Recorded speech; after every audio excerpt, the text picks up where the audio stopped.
오늘 함께 나눌 하나님의 말씀은 마가복음 5장 35절에서 43절 말씀입니다. 아직 예수께서 말씀하실 때에 회당장의 집에서 사람들이 와서 회당장에게 이르되 당신의 딸이 죽었나이다. 어찌하여 선생을 더 괴롭게 하나이까? 예수께서 그 하는 말을 곁에서 들으시고 회당장에게 이르시되 두려워하지 말고 믿기만 하라 하시고 베드로와 야고보와 야고보의 형제 요한 외에 아무도 따라옴을 허락하지 아니하시고 회당장의 집에 함께 가사 떠드는 것과 사람들이 울며 심히 통곡함을 보시고 들어가서 그들에게 이르시되 너희가 어찌하여 떠들며 우느냐? 이 아이가 죽은 것이 아니라 잔다 하시니 그들이 비웃더라. 예수께서 그들을 다 내보내신 후에 아이의 부모와 또 자기와 함께 한 자들을 데리시고 아이 있는 곳에 들어가사 그 아이의 손을 잡고 이르시되 달리다 굼 하시니 번역하면 곧 내가 네게 말하노니 소녀야 일어나라 하심이라. 소녀가 곧 일어나서 걸으니 나이가 12살이라. 사람들이 곧 크게 놀라거늘 예수께서 이 일을 아무도 알지 못하게 하라고 그들을 많이 경계하시고 이에 소녀에게 먹을 것을 주라 하시니라. 오늘 마태복음 5장 35절에서 43절 말씀을 통하여서 부활의 기적이라는 제목으로 지난주와 이어서 조금 부활에 대해서 우리가 다시 한번 생각해보고 의미를 가지는 시간을 갖기를 원합니다. 오늘 본문에 12살 먹은 소녀가 다시 살아나는 부활의 기적의 드라마가 증언되고 있습니다. 우리가 너무나 잘 아는 이치 가운데 하나가 모든 사람은 죽는다는 것입니다. 나이 많은 사람뿐만이 아니라 죽음은 청년도 삼키고 죽음은 아이도 삼킨다라는 사실입니다. 오늘 본문에 12살 먹은 소녀도 죽었습니다. 하지만 죽은 교회 곁에 예수님께서 다가오십니다. 그리고 한마디 말씀을 하시죠. 달리다 굼. 이 달리다 굼이라는 말은요, 아랍 말입니다. 본래 아랍 말인데 이것은 그 당시 상당히 많은 사람들이 보편적으로 사용하였던 언어라고 합니다. 언제 사용하였을까요? 아이들이 아침에 잘 일어나지 못하잖아요. 그래서 부모가 아침이 되면 자녀들을 깨울 때 이 단어를 사용했습니다. 달리다 굼. 얘야 일어나라. 빨리 일어나 라고 할 때 주로 사용하였던 단어라고 합니다. 달리다 굼이라는 단어 가운데 달리다라는 말은 우리 한국말에 달려간다라는 뜻이 아님을 우리는 알 겁니다. 이 달리다라는 뜻의 의미가 뭐냐면 아주 작은 것, 미천한 것, 불쌍한 것, 연약한 것이라는 뜻을 가지고 있는 단어입니다. 그러면 한 단어가 남죠. 굼이라는 단어는요, 일어나라라는 말이에요. 그러면 이 말을 좀 종합적으로 좀 예쁜 말로 만들어 보면 이런 말입니다. 나의 사랑하는 작은 아이야, 일어나. 때로는 속삭임으로 깨우기도 하고요. 때로는 일어나지 않는 아이들에게는 어떻게 할까요? 네, 강압적으로 좀 큰 소리로 아이를 깨울 때 달리다 굼이라고 얘기했다고 합니다. 이 말에 아이들은 이 말을 들으면 벌떡 일어나겠죠. 그리고 새로운 삶이 그들에게 시작되는 순간인 것입니다. 그런데 오늘 본문을 보십시오. 오늘 본문은 일어날 수 없는 사람이 일어나는 기적을 소개하고 있습니다. 사랑하는 여러분, 오늘 우리가 살고 있는 이 시대를 절망의 시대라고 많은 사람들이 얘기합니다. 다시 일어설 기력이 없어 주저앉아버린 사람들을 우리는 우리 주변에서 너무나 많이 볼 수 있습니다. 그들에게 정말로 필요한 것은 기적입니다.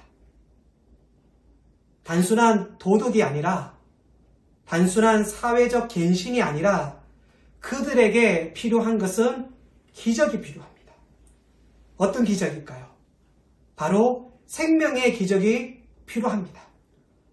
오늘 이 땅에 살아가는, 소망 없는 이 땅에 살아가는 저와 여러분들도 정말로 필요한 것이 무엇이냐면 이 생명의 기적이 우리의 삶 가운데 있어야 될 줄 믿습니다. 할렐루야!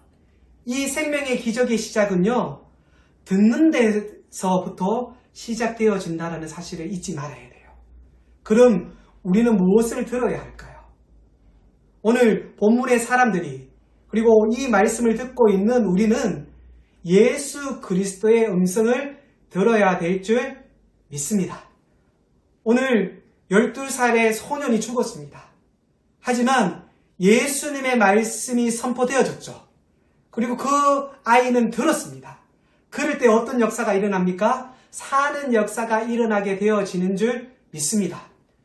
우리가 살려고 하냐면요, 우리가 새로운 생명을 가지기 위해서는요, 주님의 말씀을 듣는 것이 가장 귀중함을 깨닫는 저와 여러분이 되길 간절히 소망합니다. 그럼 구체적으로 본문에 나타난 이 부활의 기적, 그것이 나의 삶 속에 일어날 수 있기 위해서 우리는 어떻게 해야 하는지 주님의 음성의 귀를 기울이고 나가기를 간절히 원합니다. 첫 번째로, 문제를 가지고 주님 앞에 나올 줄 알아야 합니다. 오늘 본문의 사건의 시작은 사실 읽은 35절부터 시작이 아닙니다. 이 사건의 시작은 어디서부터 시작되어지냐면요, 좀 더 앞서 22절에서 23절에 우리는 볼 수 있습니다. 마가복음 5장 22절 23절에 이렇게 말합니다. 회당장 중에 하나인 야이로라 하는 이가 와서 예수를 보고 발 아래 엎드려 간곡히 구하여 이르되 내 어린 딸이 죽게 되었사오니 오셔서 그 위에 손을 얹으사 그로 구원을 받아 살게 하소서 하거늘. 아멘. 오늘 본문에 소년의 아버지의 직업을 얘기합니다. 뭡니까? 회당장이라고 성경은 소개하고 있습니다.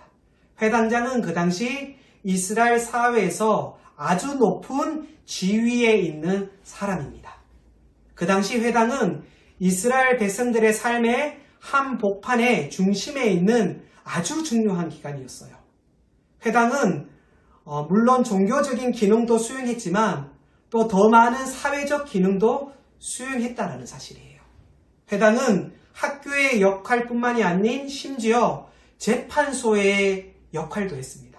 문제를 가지고 오는 사람들에게 마지막 판결을 내리는 재판관 비슷한 역할까지 이 회당장들이 겸해서 했다라는 것이에요.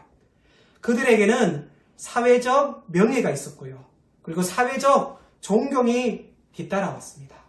회당마다 조금씩 다르지만 대부분 회당에는 10명쯤 관리들이 배치되어져 있고요. 큰 회당의 경우는 회당장이 무려 3명이나 배치되어져 있다라고 말합니다. 자, 여러분, 제가 앞서 말한 것을 다 유추하면 이 정도의 직분을 누리는 사람이라면 예수님을 찾아가기가 쉽지 않을 거예요. 특별히 그가 예수님을 찾아갈 수 없는 모습이 어떤 것이 있을까요? 그 당시 예수는요, 젊은 예언자였어요. 아직 사회적으로 공인되지 않은 사람이에요. 어떻게 보면 유대 교회에서 볼 때는 이단 교주처럼 취급되어졌던 분이기도 합니다. 그래서 유대인들이 어떻게 합니까? 십자가에 못 박여 죽잖아요. 그런데 놀랍게도 그 예수님 앞에 누가? 회당장이 엎드렸다라는 것이에요. 그냥 나와서 예수를 만났다라고 기록하지 않아요. 오늘 22절을 한번 볼까요?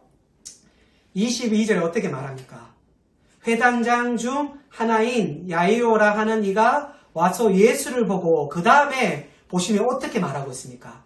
그 발 앞에 어떻게 하셨다? 엎드렸더라. 그 발에 엎드렸다라고 얘기해요. 이 모든 정황을 보면 쉬운 일이 아닙니다. 그렇죠? 이 정도의 사회의 신분을 가진 사람이 예수 앞에 엎드린 것은 진짜 쉽지 않습니다. 그러나 그에게 문제가 있었어요. 어떤 문제가 있었습니까? 그가 너무나 사랑하는 딸이 죽어가고 있었습니다. 경제적으로, 사회적으로 많은 것을 누리니까 얼마나 많은 노력을 했겠습니까? 별별 노력을 다 했을 것입니다. 그러나 살 길이 없었습니다. 이제 마지막 희망, 마지막 소망을 예수님께 걸고 예수님 앞에 엎드렸다는 사실입니다. 여기서 우리 먼저 한 가지 기도의 제목을 가지며 나갔으면 좋겠습니다. 그리고 보면 사랑하는 여러분, 인생을 살면서 우리가 경험하는 고통이 꼭 나쁜 것만은 아닌 것 같습니다. 이 회당장에게 사랑하는 딸로 말미암아 고통의 딜레마가 없었다면 이 회당장이 예수님 앞에 나왔을까요? 저는 아니라고 생각합니다. 우리 중에도 고통받지 않았다면, 인생의 역경이 없었다면 주님 앞에 나올 수 없는 사람들이 참 많았을 것입니다. 그래서인지 옛날 청교도들은 고통이나 역경을 이렇게 말했습니다. 이렇게 가리켰습니다. 변장된 축복이다. 여러분, 고통과 역경은요, 변장되어져 있는 축복인 줄 믿습니다. 이 고통이, 이 역경이 이 회당장을 겸손하게 만들었어요. 이 회당장을 예수님께 무릎 꿇는 하나님의 자녀로 만드셨다라는 사실입니다. 사랑하는 여러분, 때로는 우리에게 어려움이 있을 수도 있어요. 하지만 오히려 그 어려움을 통하여서 우리가 예수님께 무릎을 꿇는다면 그 어려움은 우리가 찬양한 것처럼 고난이 점검이 되어질 수 있는 하나님의 능력이 되어질 줄 믿습니다. 그래서 자기가 가지고 있는 지식과 자기가 가지고 있는 사회적 신분과 지위에도 불구하고 그는 겸손하게 나사렛 예수 앞에 엎드렸습니다. 그런데 어떻게 엎드렸다라고 말하고 있습니까? 23절 볼까요? 23절에 보면 간구하였다. 그쵸? 간구하였다라고 말합니다. 다시 말하면 한 번 호소한 것이 아니라는 것이에요. 언제까지? 될 때까지. 여러분, 믿음이라는 것은 무엇이냐면요, 될 때까지 하나님을 신뢰하고 엎드리고 기도하고 간구하고 찬양하는 것인 줄 믿습니다. 그래서 제가 지난주에 성도에게는 뭐가 있어야 된다고 그랬어요? 야성이 있어야 된다고 말씀드렸어요. 그렇죠? 우리에게는 좀 야성이 있어야 돼요. 넘어지더라도, 자빠지더라도 다시 일어나 주님을 향하여 나아갈 수 있는, 간구할 수 있는 여러분 야성 있는 신앙인이 되길 주님의 이름으로 간절히 기도드립니다. 한 번 안 된다고 해서 그만두지 맙시다. 일어납시다. 그리고 계속대로 될 때까지 하나님 앞에 호소하고 하나님 앞에 나아가는 저와 여러분이 되길 간절히 기도드립니다. 회당장이 어떻게 했을까요? 예수님 살려주세요. 거기에서 끝났을까요? 아닙니다. 예수님 살려주세요. 선생님 살려주세요. 내 딸 좀 구해주세요. 부탁합니다. 살려주세요. 이렇게 여러 번 간구하지 않았겠습니까? 여러분, 우리 정말 우리가 하나님 앞에 구해야 할 것이 있다면 엎드려 될 때까지, 하나님이 이루어지실 때까지, 하나님의 계획을 우리에게 보여줄 때까지 엎드리는 저와 여러분이 되길 간절히 기도드려요. 저는 우리 한국 사람들이 예수님 앞에 나오지 못하고 그리고 하나님의 은혜를 경험하지 못하는 가장 큰 장애 중에 하나가 무엇이냐면 체면이라고 생각합니다. 그래서 예수를 믿고 싶고 은혜 받고 싶고 깊이 하나님의 은혜 속으로 들어가고 싶지만 나로 가로막는 의식적인 장애물인 자기 체면 때문에 나가지 못하는 사람들이 얼마나 많은지 모릅니다. 그래서인지 어른들이 하는 말 가운데 이런 말이 있잖아요. 내가 뭐해? 이 나이에. 내가 뭐해? 이 나이에. 라고 체면을 차리는 말이 아닙니까? 참 이런 사람들이 많습니다. 이러한 사람들은 체면 때문에 믿지 못해요. 한국 언어를 잘 살펴보면요. 한국말 가운데 유달리 발달된 언어 가운데 하나가 뭐냐면 얼굴과 관련된 단어라는 사실이에요. 체면, 앞서 말한 건 체면의 면자는 뭘까요? 면은 무엇을 나타낼까요? 얼굴을 얘기하는 것입니다. 그래서 우리말에 보면 이런 말을 참 많이 사용합니다. 될 낯이 없다. 들어보셨죠? 면목이 서지 않는다. 얼굴을 들 수 없다. 내 얼굴에 먹칠하지 말라. 내 얼굴을 봐서 선생님 한 분만 부탁드립니다. 이처럼 얼굴에 대한 단어들이 얼마나 발달된지 모릅니다. 무슨 말입니까? 사람들은요, 체면 때문에 오늘도 인생의 절박한 문제를 안고 있음에도, 해결할 수 없는 인생의 딜레마를 안고 있음에도 주님 앞에 나오지 못하고 있다는 사실이에요. 여러분, 절망이 무엇입니까? 여러분, 고통이 무엇입니까? 우리가 이 땅에 살아가는 딜레마가 무엇입니까? 내 인생 속에 주님의 부활의 능력과 그리고 부활의 소망을 체험하기를 원하십니까? 오늘 이 문제를 가지고 나사렛 예수 앞에 나와 엎드려 보시기 바랍니다. 그때 부활의 기적이 시작될 것입니다. 할렐루야! 우리 주님 앞에 엎드리십니다. 우리의 문제를 주님 앞에 가져 나아갑시다. 그러면 주님께서 우리의 문제를 기뻐 받아주실 것이에요. 사랑하는 여러분, 내 인생 속에 부활의 능력이 필요하다고 느끼십니까? 그렇다면 첫 번째로 그 문제를 주님 앞에 나아가 엎드릴 수 있는 저와 여러분이 되길 간절히 기도드립니다. 두 번째로 아직 문제가 해결되지 않아서도 주님과 함께 걸어가야 합니다. 23절의 말씀을 한번 볼까요? 23절에 이렇게 말합니다. 간절히 구하여 이르되 내 어린 딸이 죽게 되었사오니 오셔서 그 위에 손을 얹으사 그로 구원을 받아 살게 하소서 하거늘. 아멘. 자, 그 다음에 어떤 사건이 일어납니까? 23절 이후에 어떤 사건이 일어나냐면 24절을 한번 볼까요? 이에 그와 함께 가실새 큰 무리가 따라가며 애워싸 밀더라. 어떤 일이 생겼습니까? 예수님 좀 살려주세요. 예수님 응답해 주세요. 라고 말하자 주님 내 집에 오셔서 내 딸을 좀 고쳐주십시오. 라고 찾고 구하고 두드리자 어떤 역사가 일어나게 되어집니까? 24절을 다시 보십시오. 어떤 일이 생깁니까? 그와 주님이 함께 하셨습니다. 할렐루야. 우리가 문제를 가지고 엎드려야 될 이유가 여기에 있는 것이에요. 우리가 문제를 가지고 주님 앞에 엎드리면요, 주님께서는 그 문제를 우리와 함께 가져가게 되어지는 줄 믿습니다. 그런데 많은 사람들은 내가 가지고 있는 문제, 갈등, 그리고 이 불안에도 불구하고 예수 그리스도를 가정에 초대하지 않습니다.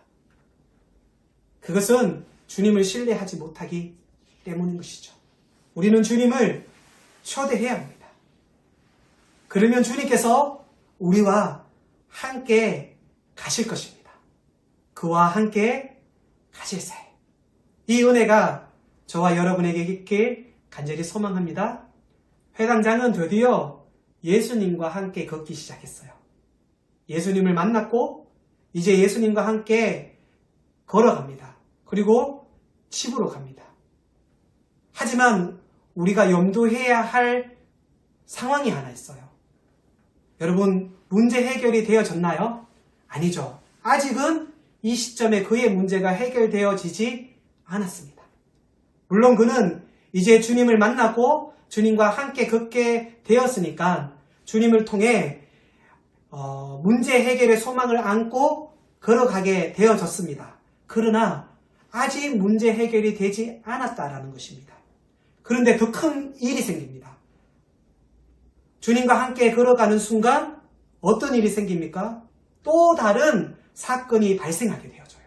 25절 한번 볼까요? 12해를 혈육정으로 알아온 한 여자가 있어 라고 말씀하고 있습니다. 오늘 함께 읽었던 한 소녀의 부활 사건이 12해의 혈육정으로 앓은 여인의 치료의 사건과 맞물려 있어요. 물론 이 여인이 치료받는 것은 너무 좋은 일이에요. 그렇죠? 그러나 우리가 좀 관점을 한번 바꾸어 봤으면 좋겠습니다. 회당장 야이오의 편에서 이것은 굉장히 안타까운 일이에요. 왜 그렇습니까? 지금 자기 사랑하는 딸의 목숨이 경각에 달려 있잖아요. 1분 1초에 아쉬울 때입니다. 어찌 보면 사랑하는 딸의 문제의 해결이 이 12해의 혈육정을 앓은 여인 때문에 지연될 수밖에 없는 상황. 회당장의 편에서 보면 이것은 방해거리의 사건이 발생한 것입니다. 그러면 왜 성경은 이 사건을 이 사이에 두었을까요? 예수님은 왜 이러한 사건들을 허용하셨을까요? 저는 두 가지 이유가 있다고 생각합니다. 첫 번째는요, 이 회당장 야이오의 믿음을 강화시키려고 했던 하나님의 의도가 있었다라고 생각합니다. 여러분, 내 상황이 급합니다. 그래서 내 문제가 빨리 해결되지 않았습니다. 다른 사람들은 다 응답받는 것 같은데 나만 응답받지 않습니다. 그런 느낌 받아보신 적 있으시죠? 옛날에 코미디에 보면 이런 말이 있더라고요. 느낌 아니까. 예, 맞아요. 저도 기도하다 보면 이런 마음들이 많이 생겨요. 다른 사람들은 뭐 기도하면 다 응답되고 간증하는 사람들 보면 참 다 되는 것 같은데 나는 왜 이렇게 응답되지 않나 라는 생각들을 가지게 되어집니다. 그러나 이제 우리의 생각을 바꾸어야 합니다. 하나님, 다른 사람들의 기도는 다 들어주시는데 왜 내 기도만 왜 안 들어주십니까? 이렇게 접근하지 마시고요. 내 친구의 기도에 응답하신 주님, 그렇다면 그 주님이 내 기도도 응답해 주실 줄 믿습니다. 라는 이런 확신을 가지고 나아가는 저와 여러분이 되길 간절히 기도드립니다. 그래서 우리는 이렇게 기도해야 합니다. 어떻게 해요? 내 주변의 사람들에게 자비를 베풀어 주시고 긍휼을 베풀어 주신 주님, 그 주님은 나에게도 동일한 자비와 동일한 긍휼을 베풀어 주실 줄 믿습니다. 할렐루야! 믿으시죠? 이것이 진짜 믿음이에요. 다시 말해, 이웃을 보면서 내 믿음이 강화되기를 하나님께서는 원하셨다는 것이에요. 또 다른 한편을 보자면 무엇일까요? 회당장 야이오의 믿음을 테스트를 하는 사건이라는 것이에요. 갈 길이 바빠요. 그러나 주님은 지체하고 있어요. 자, 성격 급한 사람은 어떻게 할까요? 다 때려치워! 라고 얘기할 수 있을 거예요. 근데 구약에 그런 사람이 있습니다. 누군지 아십니까? 나아만이 그랬잖아요. 나아만이 엘리야를 찾아갔는데 하나님의 음성을 엘리야를 통해서 대언을 하잖아요. 그때 나아만이 어떻게 합니까? 때려치워! 그랬잖아요. 돌아가자! 이러잖아요. 그쵸? 그때 지혜로운 하인을 통하여서 그 말씀에 순종할 때 하나님의 역사가 일어나게 되어집니다. 그러나 주님은 여기서 그런 의미에서 이 사람의 믿음을 시험하고 있는 것이에요. 내가 기다릴 수 있니? 포기하지 않고 기다릴 수 있니? 바로 이러한 시험이 이 사건 속에 내포되어져 있다는 사실을 우리는 기억해야 합니다. 다시 말하면 우리가 인생을 살아갈 때 하나님 앞에 엎드리면 하나님은 우리를 만나주셔요. 그런데 만나주셨다고 모든 문제가 해결되어지지 않을 수도 있다는 거예요. 때로는 오히려 그 하나님을 만난 것이 때로는 우리에게 어려움을 다가올 때가 있어요. 하지만 그것은 무엇을 위함이냐면 우리의 믿음을 강화하기 위함입니다. 또 하나는 우리가 정말 하나님을 신뢰하는지 우리를 테스트하기 위함이라는 사실을 깨닫는 저와 여러분이 되길 주님의 이름으로 간절히 기도드립니다. 그래서 우리는 엎드림을 포기하면 안 돼요. 안 된다고 해서 그것을 포기하면 결국 하나님의 은혜를 경험하지 못하게 됩니다. 하나는 어떻습니까? 매년마다라는 단어를 사용해요. 매해마다 그 힘들고 어려움을 어떻게 합니까? 하나님 앞에 성전에 나가서 기도했잖아요. 그때 하나님께서 그녀에게 비전을 보여주시고 사무엘이라는 이스라엘의 위대한 영적 지도자를 허락해 주신 줄 믿습니다. 베드로와 야고보와 요한이 정해진 구시에 나아갈 때 안전뱅이를 만났고 하나님의 역사를 이루게 되어진 줄 믿습니다. 중요한 것은 여러분 한 번이 아니에요. 하나님이 나를 사랑한다는 사실을 믿고 끝까지 그 주님 앞에 머무는 것입니다. 그리고 구하는 것이에요. 기억하십시오. 아직 문제가 해결되지 않더라도 주님이 곁에 계시면 절망의 때가 아닙니다. 할렐루야. 계속 두드리시기 바랍니다. 오늘 본문은 이렇게 가르칩니다. 아직 문제가 해결되지 않았어도 주님만 곁에 계시면 염려하지 마. 그리고 구해. 그렇습니다.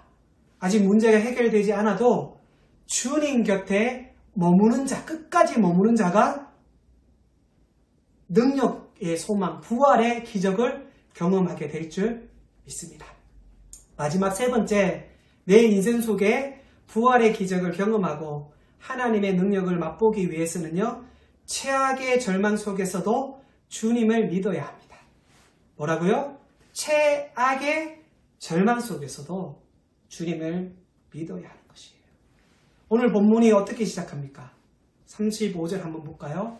아직 예수께서 말씀하실 때 회당장의 집에서 사람들이 와서 회당장에게 이르되 당신의 딸이 죽었나이다. 어찌하여 선생을 더 괴롭게 하나이까? 라고 말합니다. 집에서 사람들이 와서 전하는 소식이 뭐였습니까? 나았다? 아니죠. 딸이 죽었다는 것이에요. 기대하고 소망하며 달려왔던 모든 상황이 끝이 난 것이에요. 희망이 완전히 사라진 것입니다. 이것은 철저한 절망의 보고였습니다. 회당장 지멜은요, 이미 장례식 준비가 한창인 것 같아요. 38절 한번 보십시오. 그 38절 이하에 보면 장례식장의 광경을 모사하는 내용들이 가득 차 있어요. 그리고 39절에도 보면 시끄럽고 복잡하게 사람들이 혼란스러워하고 있어요. 왜?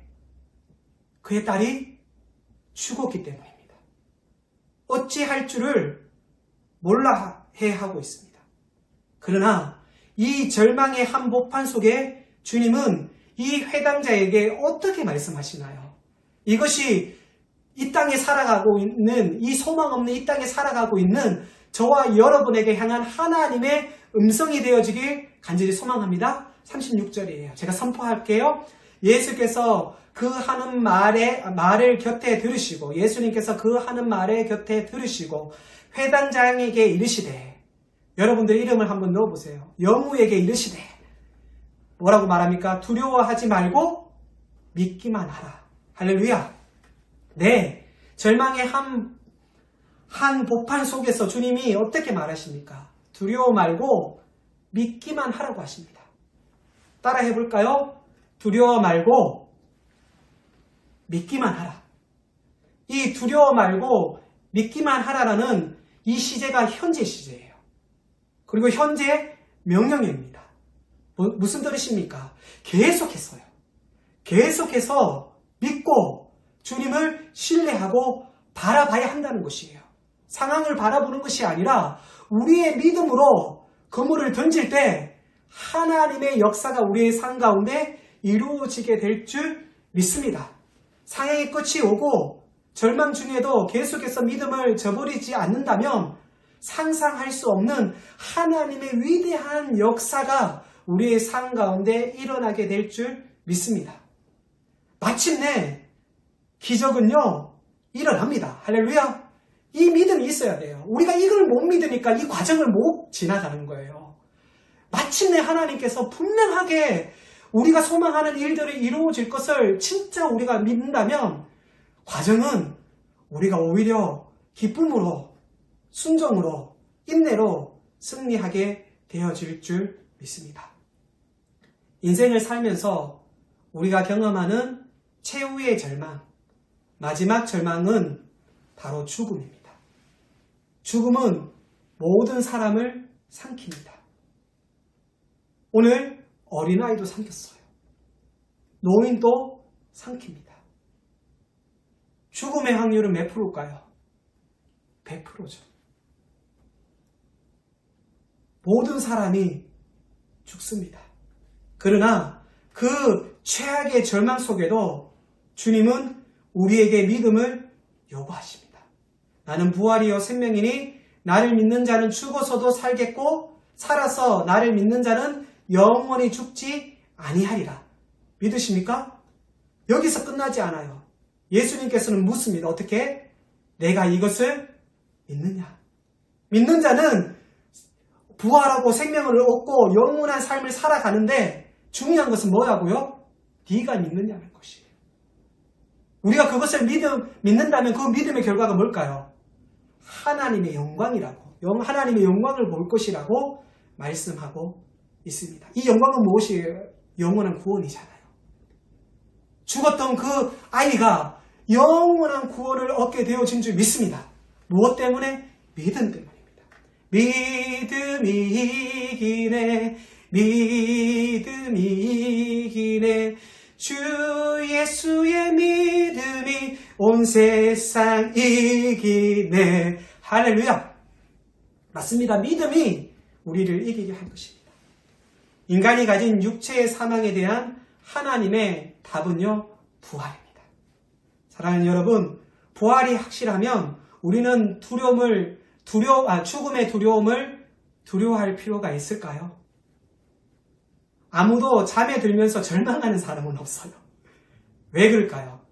내일 아침 날이 밝으면 내가 다시 일어날 것을 믿기 때문인 것이죠. 그래서 죽음은 오히려 안식이라는, 그리스도인에게 있어서 죽음은요, 안식이에요. 전혀 다릅니다.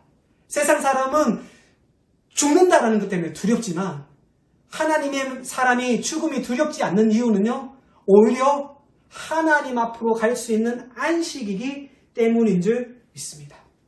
부활의 소망이 확실하면 우리는 이 죽음 사건 앞에서도 우리는 절망할 필요가 없습니다. 그러기 위해서는 우리는 말씀을 붙잡아야 돼요. 그리고 그 주님에 대한 신뢰를 고백하며 한 걸음 한 걸음 나아갈 수 있는 저와 여러분이 되길 주님의 이름으로 기도드립니다. 이제 말씀 마치려고 합니다.